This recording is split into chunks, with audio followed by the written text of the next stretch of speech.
Bismillahirrahmanirrahim. Alhamdulillahi rabbil alamin.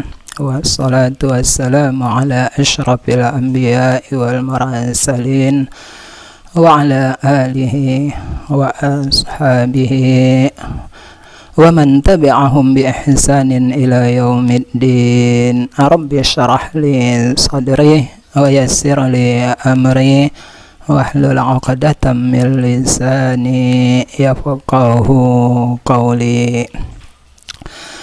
Para mahasiswa yang saya hormati, kita sudah membicarakan asilun naqli dan dakhilun naqli. Pada kesempatan ini kita akan membahas lawan dari atau bagian kedua dari bentuk ad-dakhil. Pada kesempatan ini kita akan membahas dakhilur ra'yi, tetapi sebagaimana kita katakan, untuk mengetahui apa itu dakhilur ra'yi, kita ketahui dulu apa asilur ra'yi. Sesuatu yang di luar dari asilur ra'yi berarti masuk ke dakhilur ra'yi. Sebagaimana sebelumnya kita telah membahas asilun naqli. Dengan mengetahui apa asilun naqli, berarti yang di luar asilun naqli adalah dakhilun naqli. Baik, pada kesempatan ini kita akan membahas apakah asilur ra'yi. Asil artinya yang otentik, yang benar, yang baik. Sedangkan ar-ra'yi artinya pemikiran. Dengan demikian, asilur ra'yi artinya pemikiran yang otentik, baik, lurus, logis, dan kalimat-kalimat yang semakna dengannya. Dengan demikian, kebalikan dari asilur ra'yi adalah dakhilur ra'yi, pemikiran yang cacat, yang salah, yang menyimpang, dan yang semakna dengannya. Baik, apakah itu asilur ra'yi? Asilur ra'yi adalah hamlu mufradat al-Qur'an wa tarakibihi ala zawahiriha al-mutabadirati minha lughatan. Asilur ra'yi adalah memahami kosakata Al-Quran dan susunannya. Al-Quran punya kosakata dan ada susunannya. Ketika memahami kosakata dan susunan Al-Quran ini, pemahaman kita adalah berdasarkan makna literal yang mudah dipahami. Al-mutabadirah, yang cepat. Sesuatu yang cepat itu mudah. Memahami kosakata Al-Quran dan susunannya berdasarkan makna literal yang mudah dipahami. Kalau begitu, kita ambil contoh. Apakah makna Baqarah secara literal dan mudah dipahami? Baqarah artinya sapi betina. Ya, ini mudah dipahami dan itulah makna literalnya. Ya, bagaimana bila lafal Baqarah kita maknai dengan kerbau umpamanya, atau banteng, masih dalam batas toleransi, karena banteng, kerbau masih mendekati sapi. Ya, kalau begitu umpamanya di ayat 67 surah Al-Baqarah, innallaha ya'murukum an tazbahu baqarah. Musa berkata kepada kaumnya, sesungguhnya Allah memerintahkan kamu menyembelih seekor sapi betina. Baqarah di sini seperti kita katakan tadi, makna literalnya adalah sapi betina, adapun banteng, kerbau masih dalam batas toleransi. Kalau begitu, apa contoh Baqarah tidak dipahami dengan makna literalnya? Umpamanya kita pahami Baqarah dalam arti hawa nafsu. Kalau begitu, Al-Baqarah 67 artinya apa? Innallaha ya'murukum an tazbahu baqarah.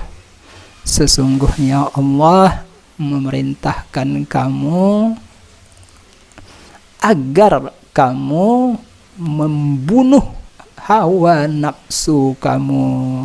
Karena hawa nafsu kamu itulah yang al-ammarah bisu, yang selalu mendorong untuk melakukan kejahatan. Baqarah dipahami dengan hawa nafsu bukanlah hamlul mufradat ala zawahiriha al-mutabadirah, memahami kosakata berdasarkan makna literal yang mudah dipahami.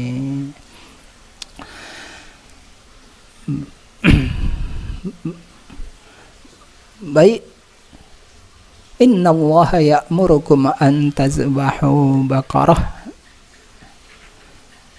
Apa arti an tazbahu, menyembelih? Sesungguhnya Allah memerintahkan kamu menyembelih sapi betina. Kalau sapi betina, lalu dijelaskan mengapa sapi betina dalam kasus ini yang hewan yang diperintahkan untuk disembelih, bukan binatang-binatang yang lain. Nah, kalau dijelaskan karena mereka sebelumnya menyembah anak sapi, itu masalah lain, tidak dakhil. Ya. Bagaimana?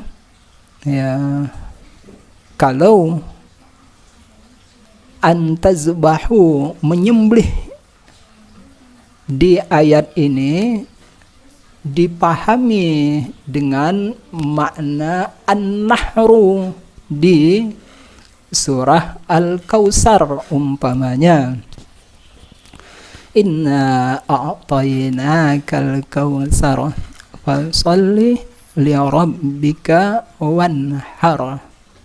Wahai Muhammad, kami telah memberimu nikmat yang cukup banyak. Fasholli li rabbika, laksanakanlah salat untuk Tuhanmu, wanhar, dan sembelihlah binatang hewan, binatang kurban. Mengapa di Al-Baqarah menggunakan kata zabaha, sementara di Al-Kautsar menggunakan kata nahara, sementara terjemahannya sama-sama menyembelih. Ya, dalam kasus ini, ya, kalau az-zabhu, ya, dicari kosakata yang mendekatinya dengan an-nahru seperti di dalam surah Al-Kautsar, masih dipahami sebagai asilur ra'yi. Ya. Sekalipun dalam terjemahan bahasa Indonesia keduanya diterjemahkan dengan menyembelih, padahal arti an-nahru bukan menyembelih, tetapi menusuk lehernya, menusuk. Ya, unta dibiarkan berdiri atau disuruh duduk, lalu diambil pisau atau sejenis besi yang ujungnya tajam, yang seperti ujung tombak, lalu lehernya ditusuk. Ya, itulah arti an-nahru di dalam surah Al-Kautsar, fasalli li rabbika wanhar. Baik. Yang kedua, watarakibihi, dan susunannya. Ya, bahasa Arab memiliki susunan yang berbeda dengan bahasa Indonesia umpamanya. Maka susunan bahasa Arab itu harus kita ikuti dan maknanya harus mengikuti susunan tersebut. Ya, jangan keluar dari susunan yang ada.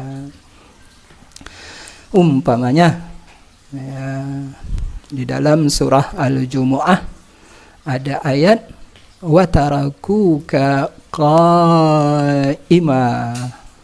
Ya, watarakuka qaima umpamanya. Ya.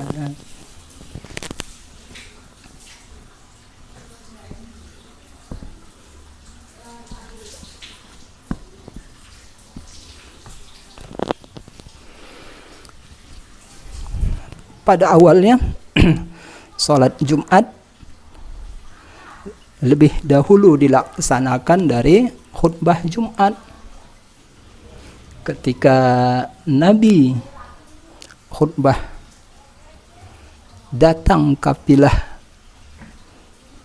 dan suara kafilah ini didengar oleh para sahabat.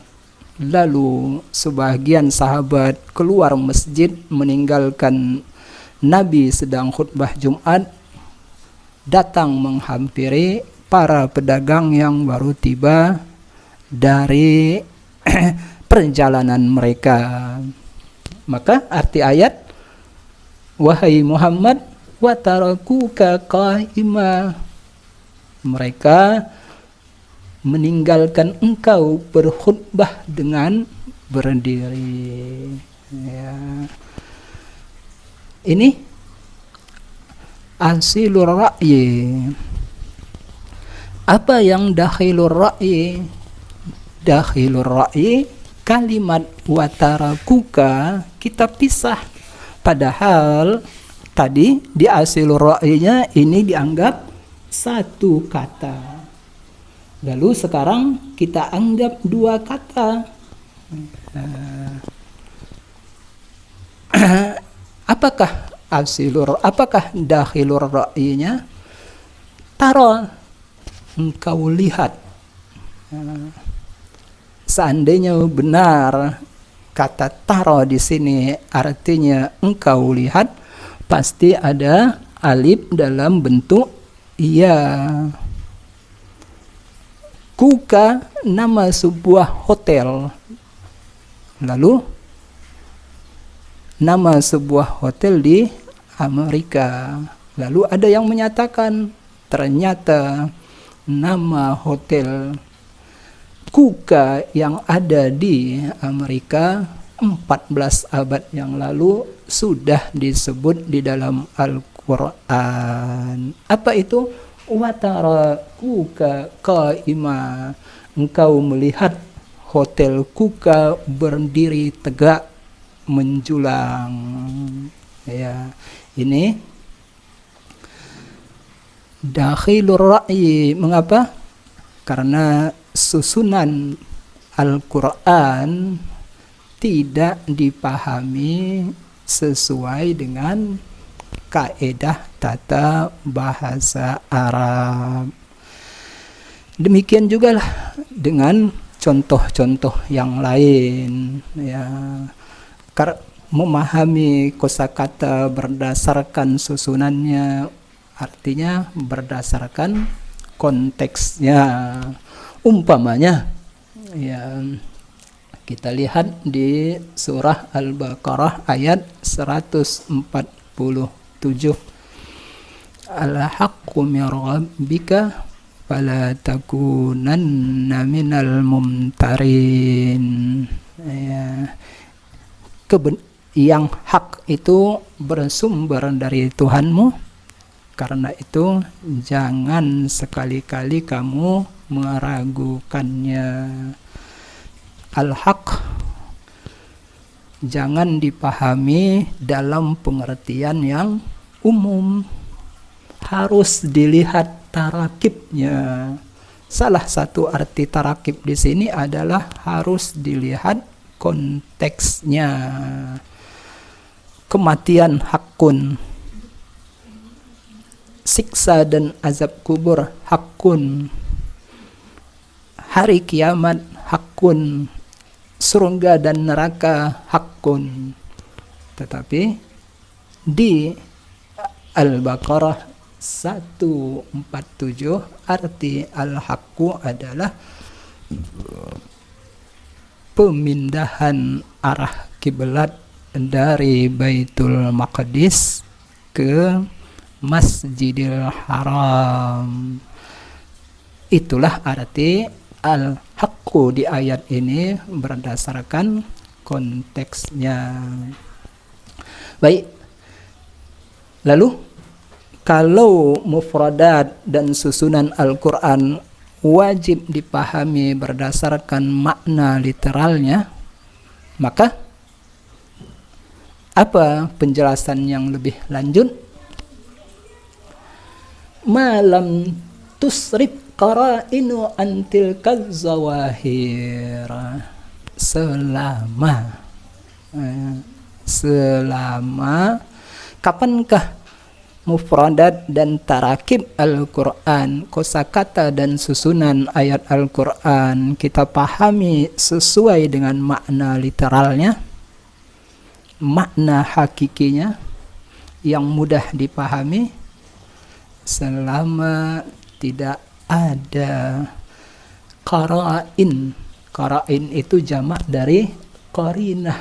Selama tidak ada qarinah, indikator yang memalingkan makna literal tersebut ke makna yang lain. Kalau ada qarinah, boleh dipalingkan ke makna yang lain. Umpamanya di dalam surah Al-Fajr ayat 22. Waja'a rabbuka wal malaku saffan saffa. Nanti pada hari kiamat Tuhanmu datang dan malaikat juga datang berbaris, secara berbaris-baris. Ya. Waja'a rabbuka wal malaku saffan saffa. Nah, mustahil zat Allah yang datang. Karena itu boleh arti Rabbuka di ayat ini dipalingkan maknanya ke makna yang lain. Kalau begitu, yang datang adalah keputusan Allah, ketetapan Allah. Ya. Atau di dalam surah Al-Hadid ayat 4, wa huwa ma'akum aynama kuntum. Allah bersamamu dimanapun kamu berada. Apakah arti wa huwa ma'akum? Apakah arti ma'iyatullah? Apakah arti kebersamaan Allah? Allah bersama kamu dimanapun kamu berada. Mustahil Allah yang mukhalafatun lil hawadis bersama kita. Maka para ulama menyatakan kebersamaan Allah di Al-Hadid ayat 4 adalah ilmunya. Ya, Allah mengetahui kondisi kita dimanapun kita berada. Atau qudratullah, kekuasaan Allah. Kemanapun kita berada, kita tidak bisa keluar dari kekuasaan Allah subhanahu wa ta'ala. Kemudian bila itu kaidah asilur ra'yi, bagaimanakah penjelasan selanjutnya?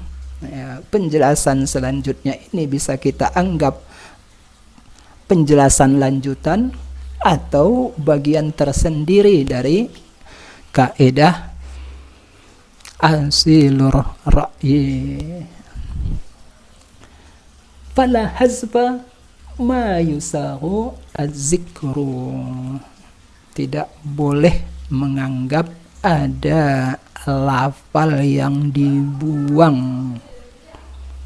Tidak boleh menganggap ada lafal yang dibuang selama ayat masih logis.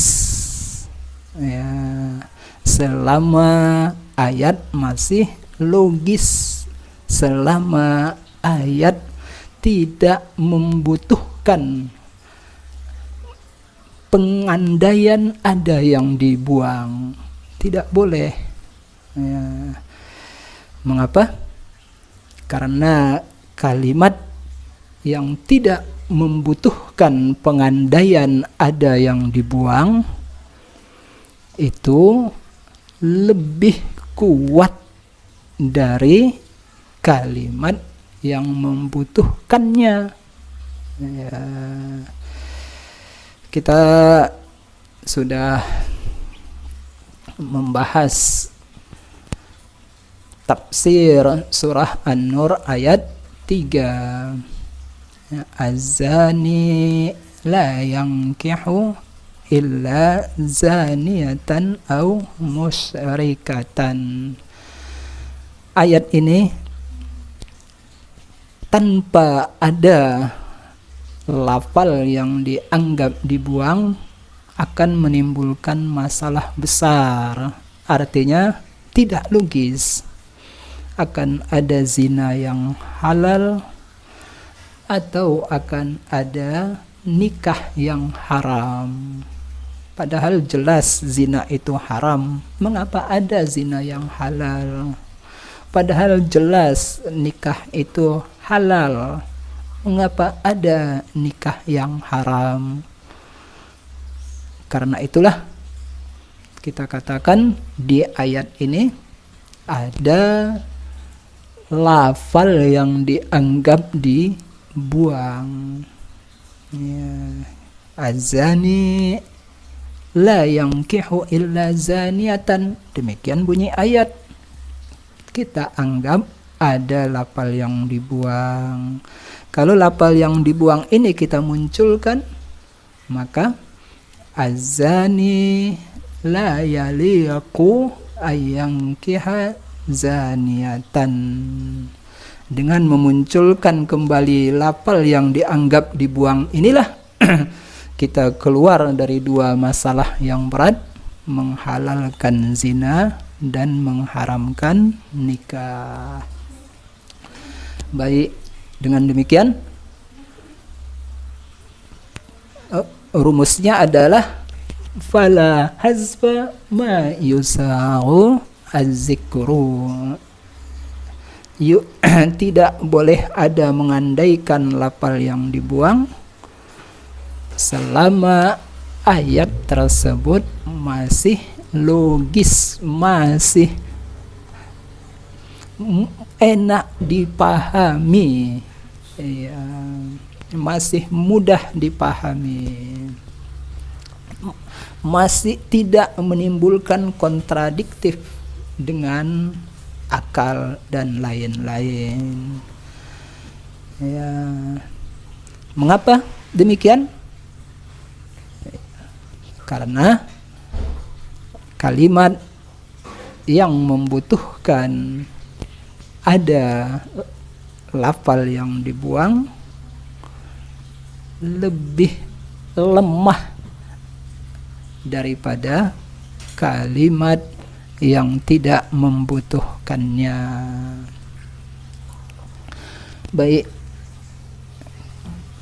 Yang kedua adalah atau lanjutannya wala majaza ma amkanatil haqiqah. Tidak boleh menggunakan makna kiasan selama makna hakiki, makna sebenarnya masih memungkinkan. Mengapa demikian?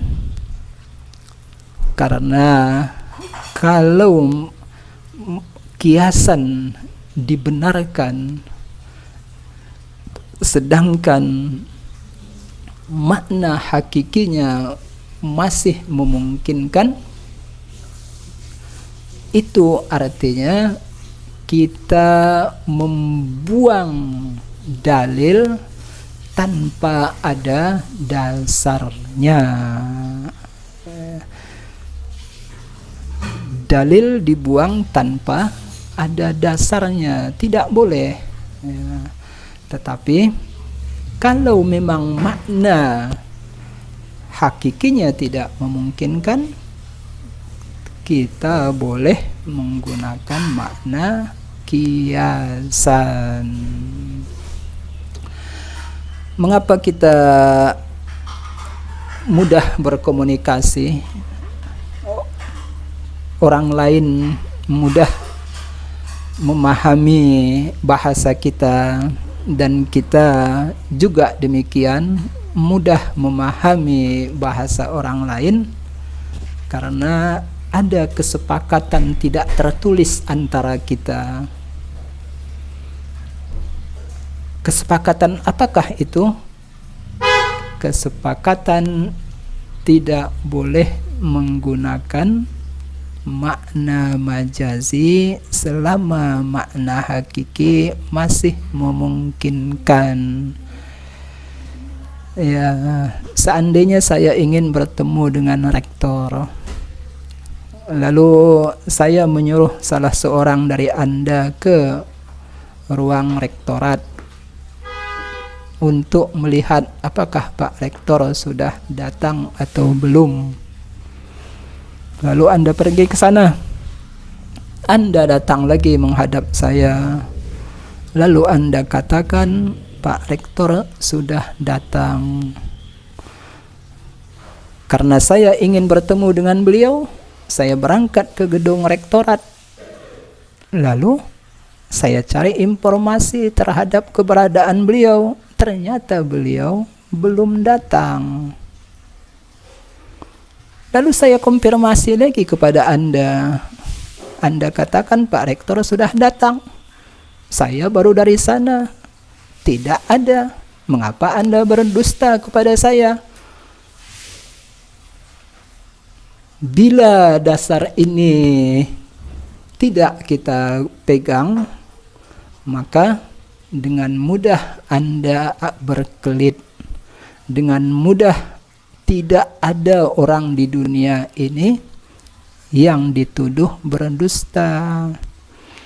Dengan mudah Anda berkata kepada saya, mohon maaf Pak, saya tidak berdusta. Tetapi Bapak yang salah memahami kalimat saya. Saya menyatakan Pak Rektor sudah datang. Yang saya maksud adalah supir Pak Rektor sudah datang. Yang saya maksud adalah makna majazinya, bukan makna hakikinya. Hancurlah komunikasi kita. Tidak ada orang yang bisa dituduh berdusta kalau dasar ini tidak kita pegang. Ya, inilah asilur ra'yi. Baik, mari kita lihat beberapa contoh dari dakhilur ra'yi, pemikiran yang salah dalam memahami ayat Al-Quran.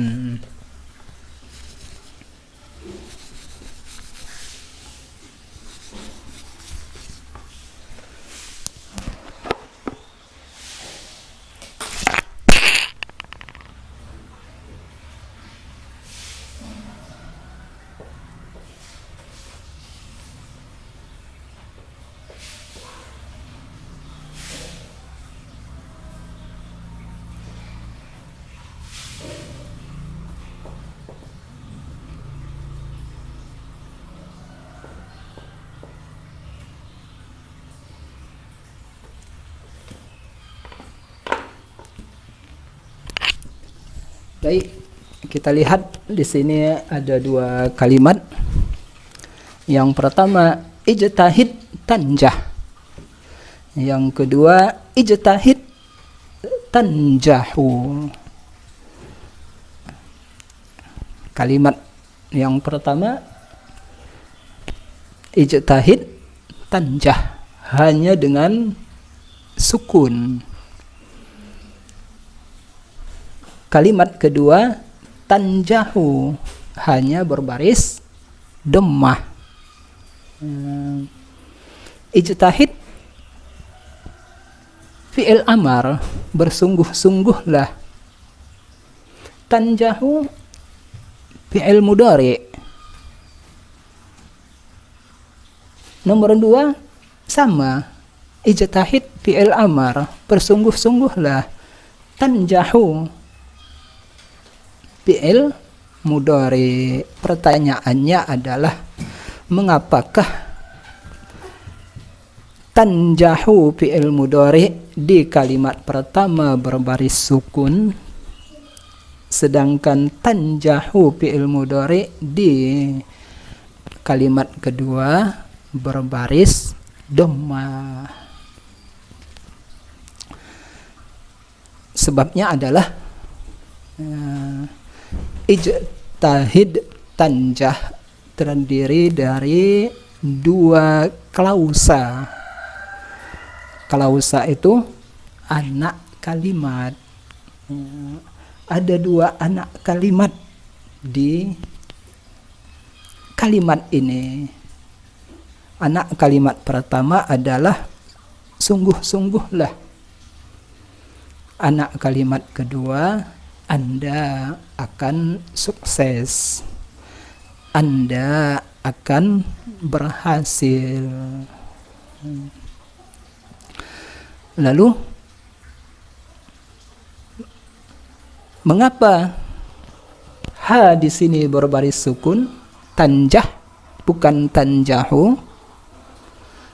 Karena anak kalimat kedua, yaitu tanjah, menjadi jawab dari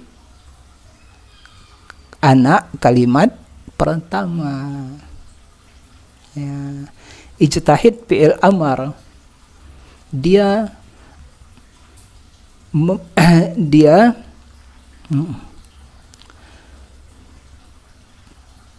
seolah-olah di ijtihad di sini ya, ada huruf iza.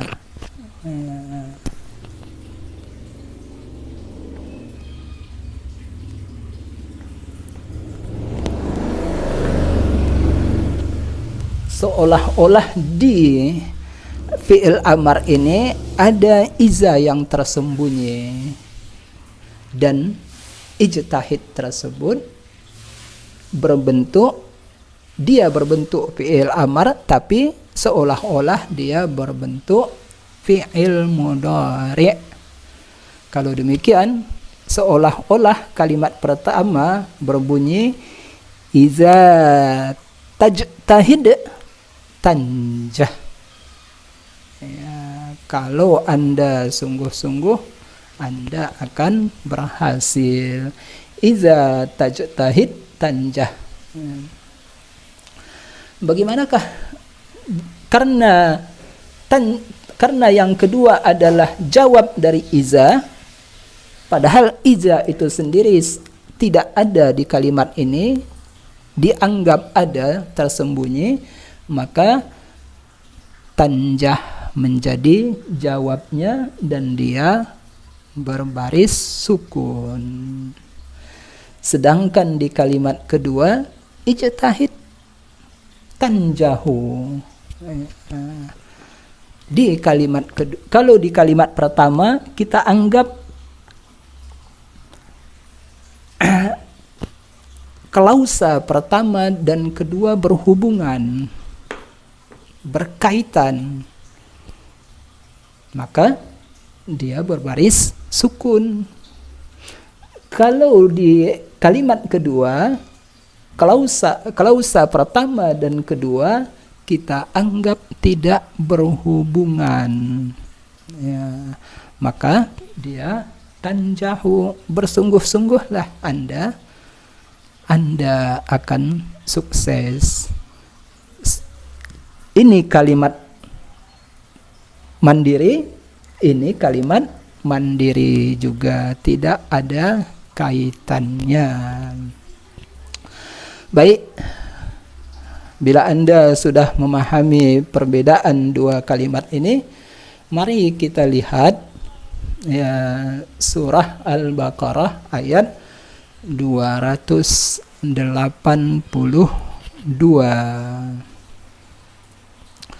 Ayat yang terpanjang di dalam Al-Quran adalah ayat 282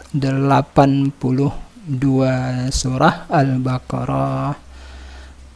Ayat yang terpanjang ternyata berbicara tentang hutang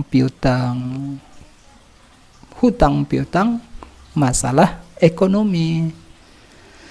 Ayat yang terpanjang di dalam Al-Quran tentang ekonomi, bukan tentang sholat, puasa, zakat, dan ibadah yang lain. Kalau begitu, ekonomi lebih penting dari sholat. Yang terakhir ini dakhilur ra'yi salah. Ya. Baik, kita lihat. Wattaqullaha wa yu'allimukumullah. Bertakwalah kepada Allah dan Allah akan mengajari kamu. Ya. Apakah dakhilur ra'yinya? Dakhilur ra'yinya adalah belajar tidak perlu. Yang belajar tidak penting. Yang penting adalah takwa. Bukankah di ayat-ayat yang lain Allah menegaskan pentingnya takwa, dan bila kita bertakwa Allah akan memberi banyak kelebihan. Lihatlah di surah At-Talaq, wa may yattaqillaha yaj'al lahu makhraja.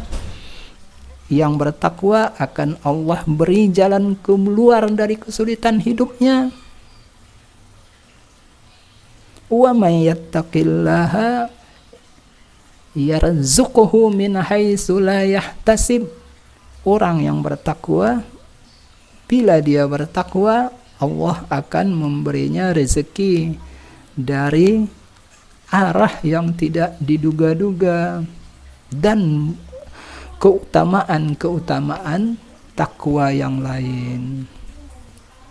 Dengan demikian, keutamaan takwa yang lain di Al-Baqarah 282 adalah orang bertakwalah kepada Allah, Allah akan mengajari kamu. Belajar tidak penting, yang penting adalah takwa. Bila Anda sudah bertakwa, maka Allah akan mengajari Anda ilmu laduni, ilmu yang Anda peroleh tanpa belajar, tanpa buku, tanpa guru dan dosen, tanpa media, tanpa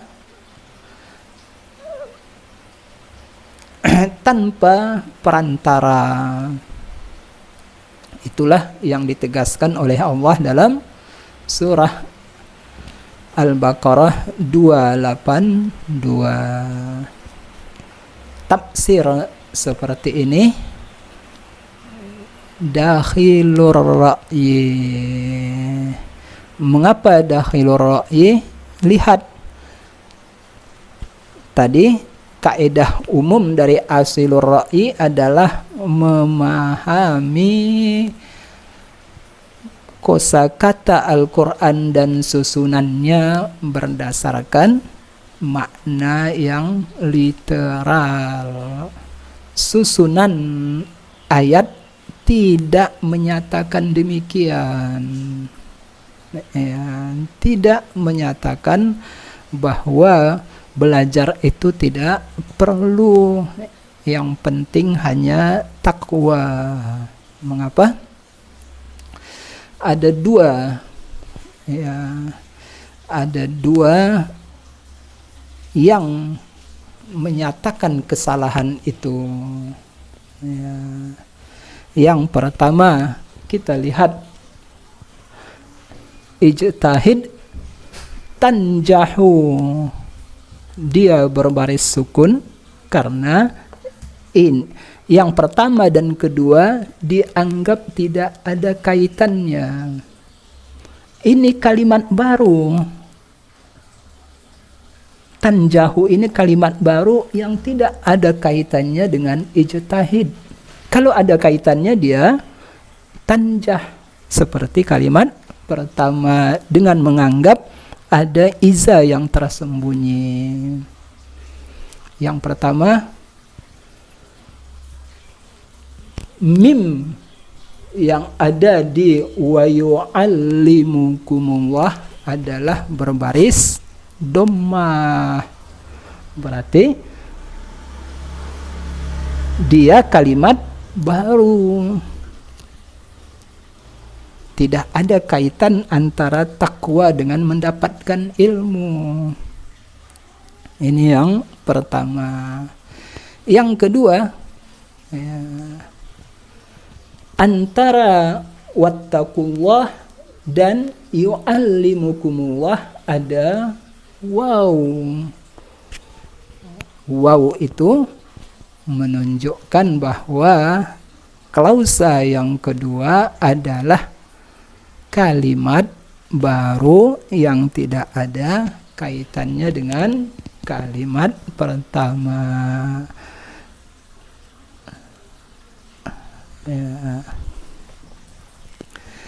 Tanpa ada waw saja sudah dianggap kalimat baru, apalagi kalau ada waw. Dan itulah yang terjadi pada Al-Baqarah 282. Ada wawnya dan mimnya tidak berbaris sukun wattaqullaha wa yu'allimukumullahu. Ya. Baik, kita lihat contoh dari dakhilur ra'yi yang lain. Qulillahumma malikal mulk tu'til mulka man tasha' wa tanzi'ul mulka mimman tasha'. Di Ali Imran ayat 26. Qulillahumma malikal mulk, katakanlah wahai Muhammad, ya Allah pemilik semua kerajaan. Al-mulku artinya kerajaan. Tu'til mulka man tasha', engkau beri kerajaan kepada siapa yang engkau kehendaki. Wa tanzi'ul mulka mimman tasha', engkau cabut kerajaan dari siapa yang engkau kehendaki. Apakah dakhilur ra'yi dari ayat ini? Dakhilur ra'yi dari ayat ini adalah sistem pemerintahan yang paling baik dan Islami adalah sistem monarki.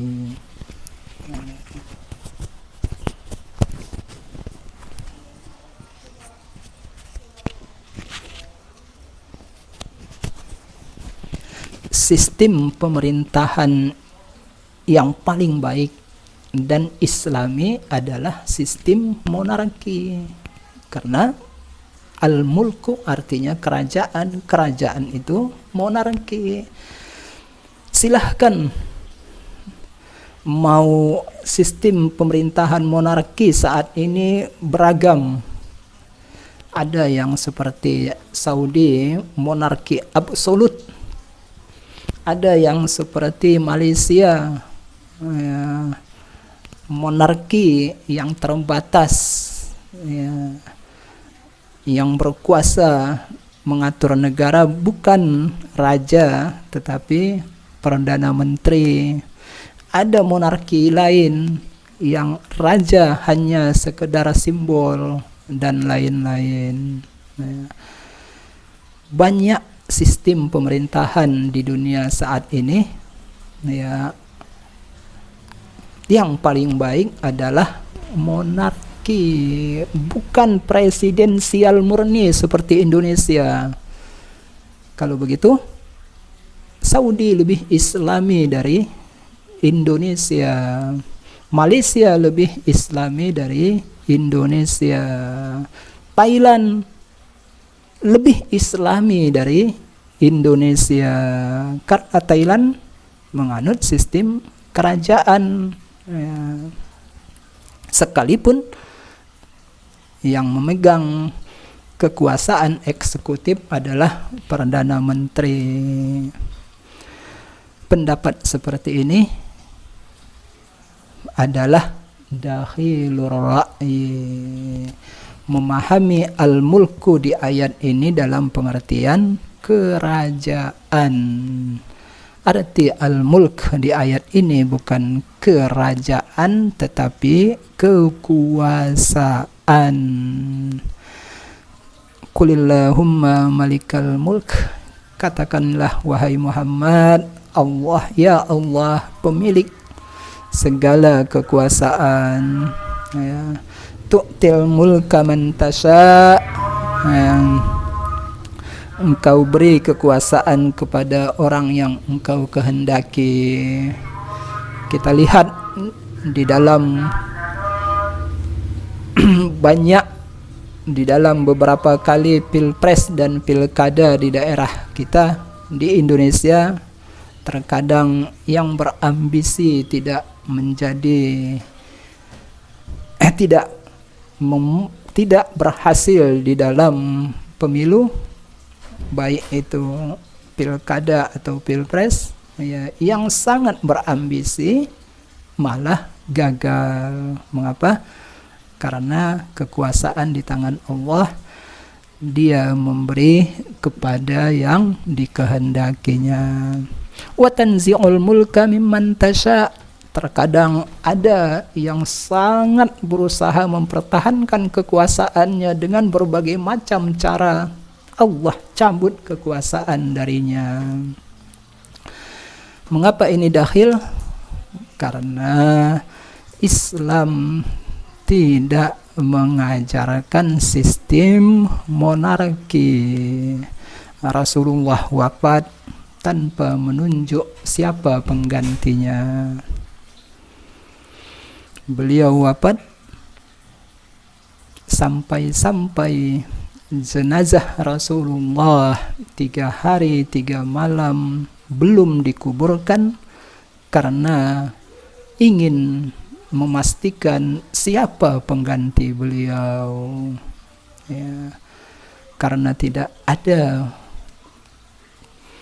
penunjukan dari Rasulullah, maka para senior sahabat bermusyawarah di suatu tempat yang bernama Bani Saqifah. Pertentangan cukup alot. Kaum Ansar mengharapkan khalifah dari kalangan mereka. Kaum Muhajirin juga demikian. Akhirnya setelah pertentangan yang alot, hampir pertentangan ini memecah persatuan umat Islam ketika itu. Lalu mereka sepakat memilih Abu Bakar. Seandainya ada wasiat dari Rasulullah bahwa yang menjadi khalifah setelah beliau adalah si A atau si B, maka mustahil terjadi musyawarah panjang seperti ini. Rasulullah memegang 2 kekuasaan yang penting, kepala agama dan kepala negara. Jabatan kepala agama tidak mungkin digantikan, tetapi jabatan kepala negara wajib ada penggantinya. Menjelang Abu Bakar meninggal, beliau khawatir peristiwa Bani Saqifah akan terulang lagi.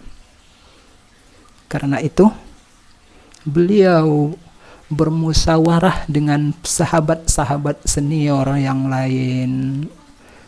Bagaimana bila saya menunjuk Umar sebagai pengganti saya? Sahabat-sahabat senior setuju. Lalu beliau menunjuk Umar. Ya. Kita lihat Rasulullah meninggal tanpa menunjuk penggantinya. Para sahabat bermusyawarah. Abu Bakar meninggal, telah menunjuk penggantinya. Dalam proses penunjukannya, beliau musyawarah. Ketika Umar akan meninggal, beliau berkata, bila saya tidak menunjuk pengganti saya sudah mengikuti sunnah Nabi. Bila saya menunjuk pengganti saya mengikuti sunnah Abu Bakar. Tapi ya, saya mendengar sedikit isu bahwa kekhalifahan saya tidak legal karena musyawarahnya, penunjukannya dengan musyawarah tertutup. Hanya Abu Bakar bertanya kepada A, B, C, D, lalu menunjuk saya. Ya. Kata Umar ibnu Khattab, saya berijtihad dengan membuat pola baru, pola yang berbeda dari Rasulullah dan Abu Bakar. Pola apakah yang dipilih oleh Umar? beliau menunjuk 6 orang dewan formatur. Dewan formatur inilah yang bermusyawarah menunjuk salah seorang dari mereka sebagai khalifah. Dengan demikian, inti dari sistem politik Islam adalah musyawarah. Ya, musyawarah. Musyawarah ini ada pada musyawarah ini semuanya dilakukan oleh Nabi melakukannya, Abu Bakar melakukannya, Umar melakukannya. Baik, kita pindah ke contoh yang lain. Kita lihat Al-Baqarah ayat 223. Nisa'ukum harsul lakum fa'tu harsakum anna syi'tum wa qaddimu li anfusikum. Istri-istri kamu itu bagaikan ladang kamu. Karena itu datangilah ladang kamu dari arah yang kamu kehendaki. Berarti ayat ini berbicara masalah hubungan intim suami istri. Nah, ayat melanjutkan dengan waqaddimu li anfusikum.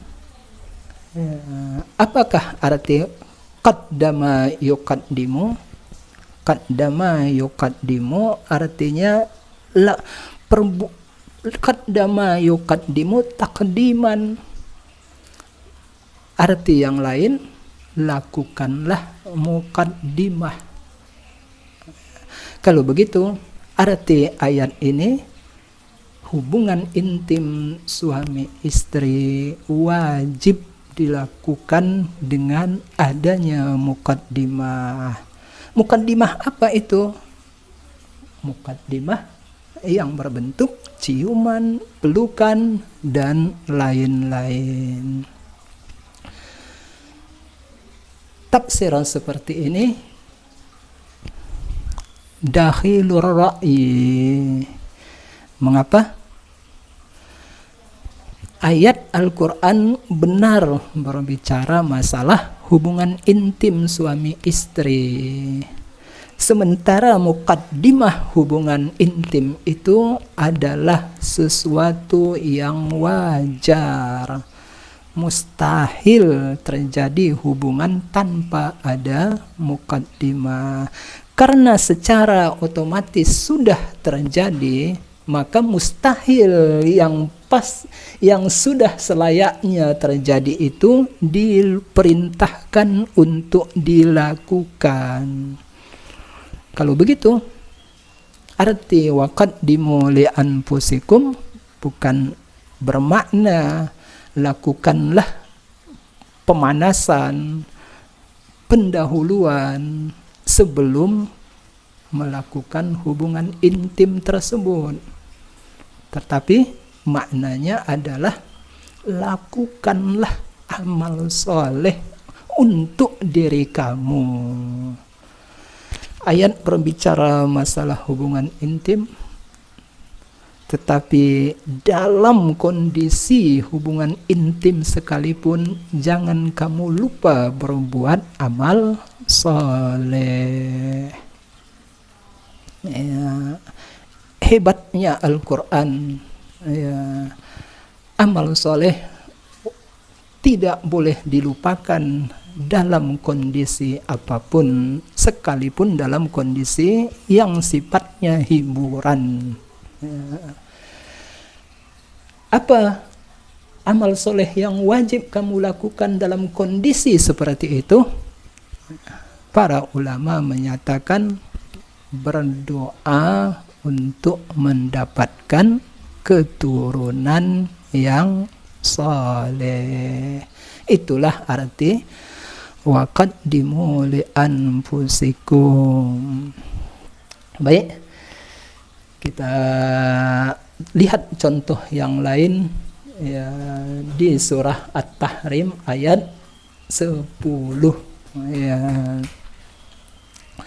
Surat At-Tahrim ayat 10 sudah pernah kita bahas ya. Daraballahu masalan lillazina kafaru mara'ata Nuhin wa mara'ata Lut kanata tahta abdaini min ibadina salihain fakhanatahuma falam yughniya anhuma minallahi syai'a.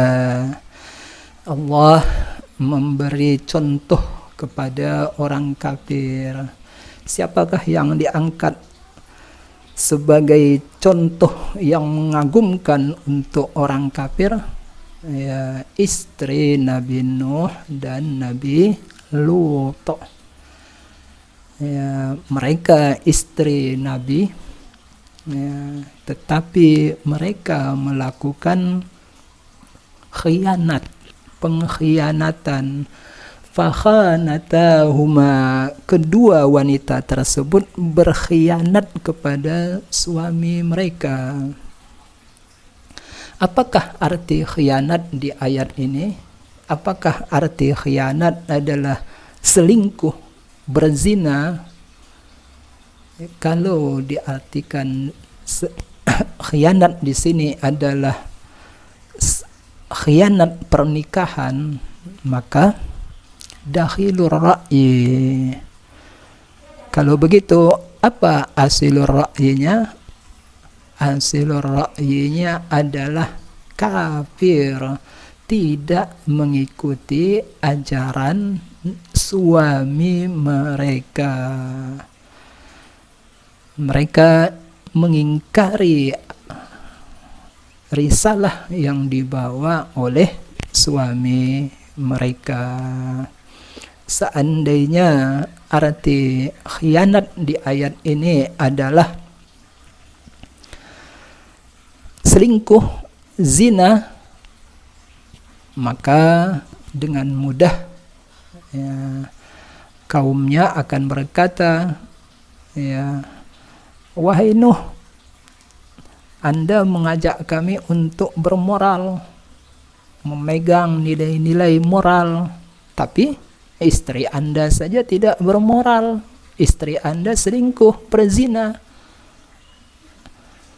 Ya, ungkapan seperti ini tidak pernah mereka ucapkan karena memang mereka istri Nabi Nuh dan Lut tidak berzina. Lalu kalau arti khianat di sini adalah kekafiran, mengapa juga pengikut mereka tidak mendebat Nabi Nuh dengan ungkapan yang sama? Ya. Wahai Nabi Nuh, wahai Nuh, Anda mengajak kami bertauhid, tetapi istri Anda sendiri kafir. Mengapa debat yang kedua juga tidak pernah mereka lakukan? Karena bila mereka melakukannya, maka mereka akan mempermalukan diri mereka sendiri. Dengan mudah Nabi Nuh akan berkata, apakah Anda menganggap kekafiran itu perbuatan buruk? Lalu Anda hina saya karena kekafiran istri saya? Kalau Anda menganggap kekafiran itu adalah perbuatan buruk, mengapa Anda sendiri melakukannya? Mengapa Anda sendiri kafir? Ya, baik, kita lihat ayat yang lain, yaitu di surah Al-Anfal ayat 7. Wa iz ya'idukumullahu ihdat ta'ifataini annaha lakum wa tawadduna anna ghaira zati syaukati takunu lakum. Allah menjanjikan kepada kaum muslimin akan menghadapi salah satu dua golongan, ya, golongan pedagang atau golongan bersenjata. Ya. Nabi mengajak para sahabatnya yang berjumlah 300 orang lebih untuk menghadang kafilah Abi Sufyan.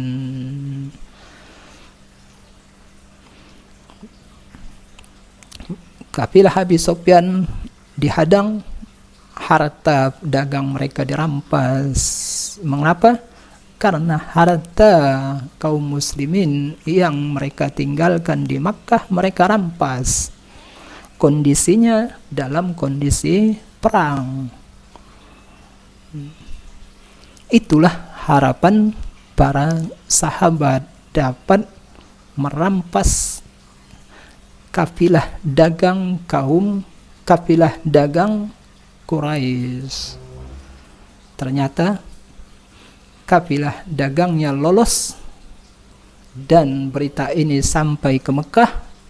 Lalu dari Mekah dikirim pasukan untuk memerangi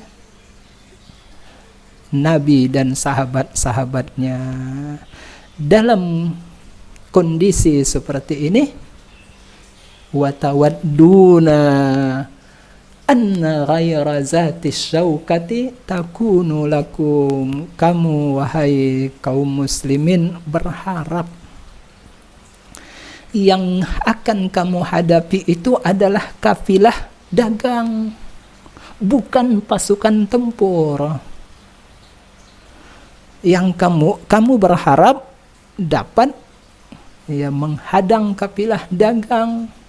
Kafilah dagang membawa harta, persenjataan sedikit karena tidak mempersiapkan diri untuk perang. Beda halnya dengan pasukan perang, jumlahnya banyak, persenjataan cukup. Ya. Kamu wahai kaum muslimin berharap menghadapi kafilah dagang.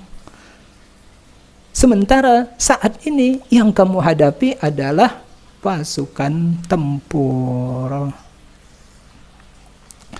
Wa tawadduna anna ghaira zati syaukati takunu lakum. Di beberapa kitab tafsir kita temukan hinaan yang sangat kejam kepada para sahabat. Para sahabat dihina, dituduh tidak konsisten untuk menegakkan agama tauhid, dituduh bahwa mereka mencintai dunia, dituduh bahwa mereka penakut menghadapi kafilah dagang. Berani karena banyak membawa harta dan sedikit senjata, menghadapi pasukan perang takut. Tafsir yang menghina para sahabat dengan menyatakan mereka tidak konsisten menegakkan ajaran tauhid, cinta dunia, takut mati syahid adalah dakhilur ra'yi. Mengapa dakhilur ra'yi? Yang pertama, mereka keluar diajak Nabi dari kota Madinah memang dari awal untuk menghadang kafilah dagang. Karena itu jumlah mereka sedikit dan persenjataan mereka sedikit. Yang kedua,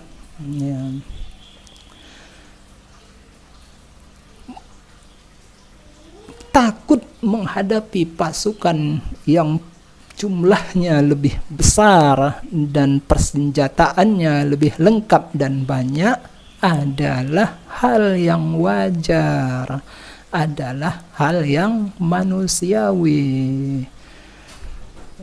Para sahabat benar mereka adalah orang-orang yang kuat imannya, orang-orang pilihan, tapi sifat-sifat manusiawi mereka masih ada.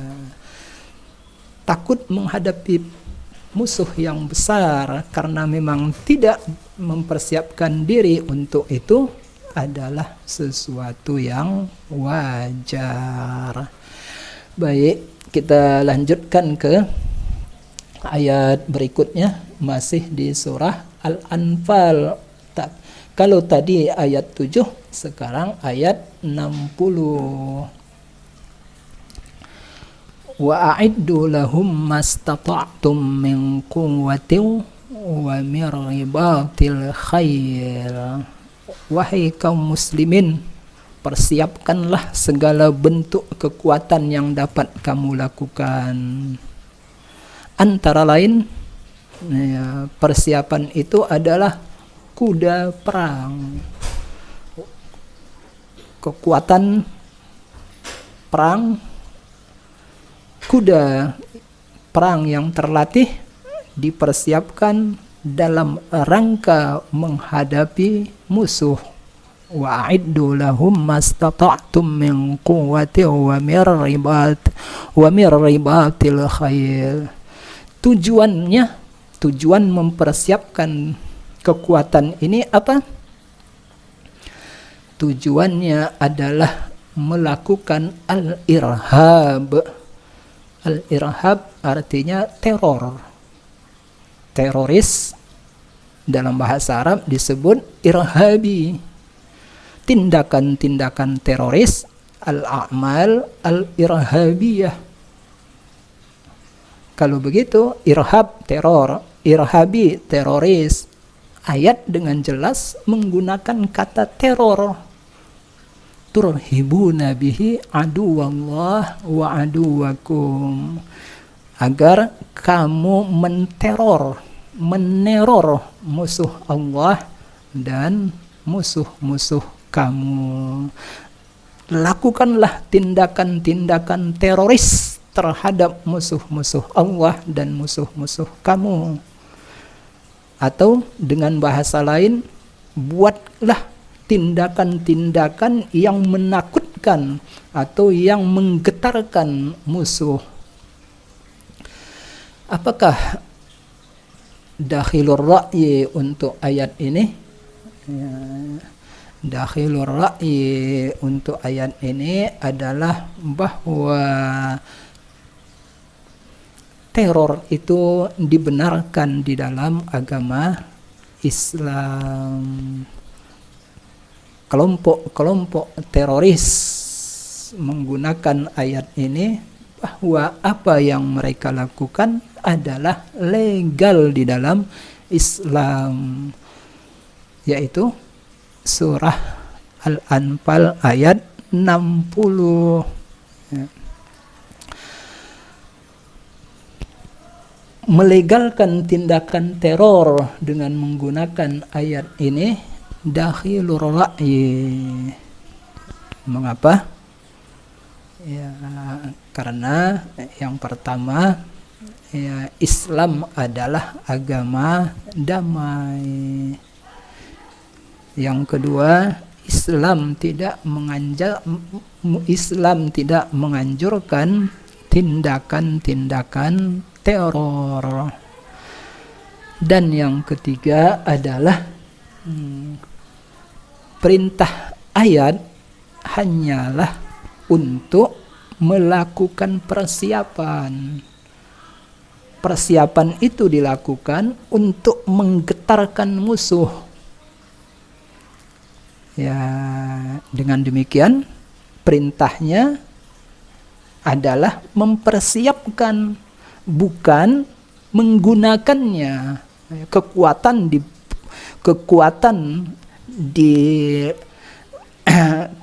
dipersiapkan sedemikian rupa, tapi bukan menggunakannya. Ya. Di dalam Di dalam persepak bolaan kita mengenal istilah menyerang adalah cara yang efektif untuk bertahan. Kalau kita menyerang, bola kita kuasai, otomatis lawan tidak mampu menyerang kita. Cara yang paling baik dalam bertahan adalah menyerang. Ya. Kalau begitu, ayat ini menyatakan cara yang paling efektif agar kita tidak diinvasi, tidak diserang, tidak diserang oleh musuh adalah kita mempersiapkan kekuatan yang dengan kekuatan ini musuh berpikir 1000 kali sebelum menyerang kita. Baik, kita lanjutkan ke ayat berikutnya. Wa ataina samudan naqata mubsiratan. Ya. Kepada kaum Samud. Kaum Samud adalah kaum Nabi Saleh di Hadramaut, Yaman, di selatan Saudi. Wa ataina samudan naqah. Naqah adalah unta betina. Mubsiratan. Apakah arti mubsiratan? Absara yubsiru, melihat dengan mata. Itulah arti absara yubsiru. Salah satu asmaullah al-husna adalah basirun, maha melihat. Ya. Kalau demikian, apakah dakhilur ra'yi di ayat ini? Kami beri kepada kaum Samud seekor unta yang dapat melihat. Ya, matanya sehat, dapat melihat. Absara yubsiru. Isim fa'ilnya mubsiran. Karena naqah bentuk muannas, mubsiratan. Tafsiran seperti ini dakhilur ra'yi. Mengapa? Unta dapat melihat adalah hal yang wajar. Mustahil Al-Quran menguraikan sesuatu yang wajar. Ya. Bila ada seorang peternak menyatakan, saya memiliki 1000 ekor kambing, ya, semuanya dapat melihat, tidak ada kambing saya yang matanya cacat atau buta, maka ungkapan peternak ini adalah hal yang wajar, tidak ada hal yang biasa, bukan luar biasa. Sementara Al-Quran di ayat ini berbicara masalah, bukan masalah biasa, tetapi luar biasa. Kalau begitu, apakah hasilur ra'yi dari ayat ini? Kami beri kepada kaum Samud seekor unta betina sebagai mukjizat. Ya, mukjizat bukan yang dapat melihat. Dari batu yang keras keluar seekor unta betina, bukan unta betina kecil, tapi unta betina induk yang sudah besar. Mukjizat. Keluarnya unta dari batu, mukjizat. Lalu unta betina ini, ya, air susunya dapat diperah. Penduduk kampung seluruh penduduk kampung memerah susunya, air susunya tidak kering, sampai mereka membuat giliran untuk memerahnya. Hari ini giliran kampung A, besok giliran kampung B, lusa giliran kampung C, dan seterusnya. Sekalipun demikian, air susu unta betina tersebut tidak pernah habis. Itulah arti mubsirah sebagai mukjizat. Baik, kita lanjutkan ke surah Ali Imran ayat 97. Wa man dakhalahu kana amina. Barang siapa yang masuk ke Masjidil Haram, dia akan aman. Ayat ini bila dipahami sebagai informasi, maka dakhil. Mengapa dakhil? Karena akan kontradiktif dengan kenyataan yang ada. Puluhan bahkan ratusan jamaah haji setiap tahun mengalami kecopetan ketika tawaf di Masjidil Haram. Kalau begitu, Masjidil Haram bukanlah tempat yang aman. Kalau begitu, ayat ini tidak sesuai dengan kondisi atau fakta yang ada. Pendapat ini dakhilur ra'yi, sedangkan asilur ra'yinya apa? Ayat ini adalah informasi yang bermakna perintah. Kalau demikian, makna ayat ini, wahai orang yang masuk ke Masjidil Haram, jagalah keamanan Masjidil Haram. Baik, demikianlah sedikit beberapa contoh dari asil dakhilur ra'yi yang dapat kita sampaikan pada kesempatan ini. Masih ada beberapa ayat lagi yang belum kita diskusikan. Assalamualaikum warahmatullahi wabarakatuh.